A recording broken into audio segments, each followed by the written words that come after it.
It's that time of year again. Time to take in the sights, take in the sounds, and the joy of the holiday season. This is the Means Report, a holiday celebration. Now your host, Brad Means. Hello everybody, and welcome to our special holiday edition of the Means Report. I'm Brad Means. A little out of form, I know, but I guess you can say we all become a little extra animated during the holidays. For the next half hour or so, we'll share with you some of our favorite stories of the season. Stories that will uplift you and fill you with the holiday spirit. We start with the Christmas tree, a tradition that dates back as early as the 16th century.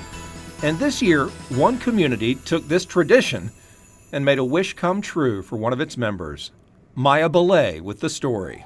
If love makes a house a home, there's no shortage of it for 88-year-old Jean Ayers. It's hard to explain what the feeling is, you know. You get different feelings about stuff, you know. You want to cry, you don't want to cry. Who still can't get over the kindness of his Men-Are-on-the-Lake community, inspired by his daughters to help make his wish come true. He's always said for years that that tree would look so nice if it had lights on it, and so every year we're like, we should do that for him. But decorating the 40-feet-tall tree he planted with family decades ago was no easy task. So I put it out on social media, and the whole community, everybody came and wanted to donate and drop off lights and drop off ornaments, and they were Venmoing me money, so because we had to rent the bucket lift. And with a little work, his dream became reality. Oh my God, all I can say is thank you, you know. It's unbelievable how people react and how people, you know, and it's something that happens right here. Little did they know that social media post would get so much attention. Ever since then, cards and other gifts have been delivered too. He had a gift dropped off at his door yesterday, and it just said, God bless you, Jean, and Merry Christmas. So much came of it, and I'm so happy for them. And my dad said he has an early Christmas, and it's just so heartwarming, and it's because of her.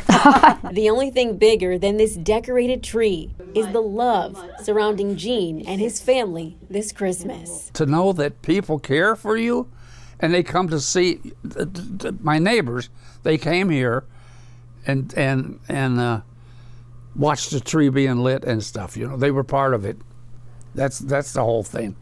Having good neighbors, and boy, we have some good neighbors. Yeah, God bless them. You know, I was just checking the mailbox for any Christmas cards. That may seem like a rarity to some of you, as the world is filled more with digital greetings these days. But one Ohio man is keeping the tradition strong through his craft of woodworking. Tino Bovenzi takes us to his workshop. Roy Meyer's hands have been hard at work for most his life. At 78 and now retired after a long career in television, he does all he can to stay busy. I'm almost 80 years old, and I love what I do, and I'm just happy to do it. But the wood he's cutting here is not something he would consider work or even a project. Roy is creating wooden Christmas cards, a keepsake tradition he's continued since 1985. A Christmas card, to me, something comes from the heart. You put some time and thought into it. It all started with Roy's father, Elmer Myers, who made wooden reindeer for Roy and his 4 sisters. That motivated Roy to make Christmas magic for others. Merry Christmas to all. He and his significant other, Sheila Smith, planned for this year-round. I don't consider it work. When you love something, it's not work. And I truly enjoy working with wood, and you think about while you're making it, what joy it's going to bring somebody. Roy started making his Christmas cards more than 3 decades ago, a simple order of 6 for his family. Now his Christmas list has expanded to 50. It's just special. Yeah. And Christmas is a special time of the year for most people. And I hope these cards bring a little enjoyment to them, and I know it does. So. Hey, when you hear of dropping temps and festive drinks, we often think of, hot chocolate, warm cider, or even eggnog. But in North Carolina, 2 girls on a special mission are filling cups of cheer with something a little different. Morgan Francis explains.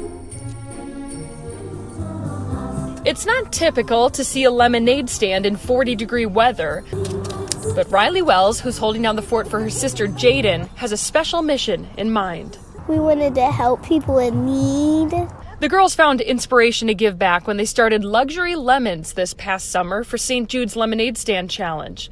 They raised $1,000 in a month. I've always taught my children to give back when you can, and with them wanting to, I just kind of kept going with it because that's what they want to do. Amber Wells says a local teacher heard about their zest to give back and asked if they could raise money for a family falling on hard times. One parent in the family with 4 children lost their job, while the other recently learned they'll be laid off too. We don't want them to choose for presents for their kids or bills. We're guessing that they'll try to pay bills before getting presents, so that's why we're raising money for them. So the girls have been holding more lemonade stands with the addition, of course, of hot chocolate, Santa, and even the Grinch, who seem to be just as popular. They plan to give the family they've never met both money and presents in hopes of easing their stress through the holidays. Does the family know you're doing this for them? Nope, not at all. Like, my children don't even know anything about the family besides how many people there is, because I don't want them to know, or people at school asking them. The girls have learned to count change and even run debit cards. But more importantly, they learned what it means to be a part of a community that has each other's backs. I am thinking about $2,000 for that family. There are plenty more stories on the way, including how one notorious green guy was thwarted by the folks in blue when the Means Report, a holiday celebration, continues.